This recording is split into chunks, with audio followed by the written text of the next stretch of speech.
ಯಾರು ಭಗವಂತನನ್ನು ಹೃದಯದ ಒಳಗೆ ಇಟ್ಕೊಳ್ತಾನೆ ಅವನು ಶೀತ ಉಷ್ಣ ಸುಖ ದುಃಖ ಮಾನ ಅಪಮಾನ ಇದೆಲ್ಲವನ್ನು ಒಂದೇ ರೀತಿ ಯಾರಿಗಿರುತ್ತೆ ಅವನು ಹೃದಯದಲ್ಲಿ ದೇವರನ್ನು ಸ್ಥಾಪನೆ ಮಾಡಿಕೊಂಡಿದ್ದಾನೆ ಅಂತ ಅರ್ಥ. ನಿಮಗೆ ಭಾಗವತದಲ್ಲಿ ಜಡಭರತರ ಕಥೆ ಬರುತ್ತೆ.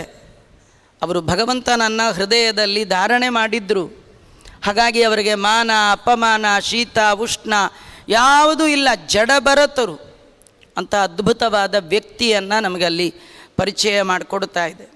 ಹೀಗೆಲ್ಲ ತಿಳಿಸಿ ಧ್ಯಾನ ಅಂದ್ರೇನು ಅಂತ ಭಗವಂತ ತಿಳಿಸ್ತಾ ಇದ್ದಾನೆ. ಧ್ಯಾನ ಅಂದರೆ ಇಷ್ಟೇ, ಉಳಿದ ಎಲ್ಲ ವಿಚಾರವನ್ನು ಬಿಟ್ಟು ಭಗವಂತನ ಬಗೆ ಬಗೆಯ ರೂಪಗಳನ್ನು, ಒಂದು ಅನಂತ ರೂಪಗಳಿದೆ. ಪರಮಾತ್ಮನೇ ಸತತಮೇಕ ರೂಪಿಣಿ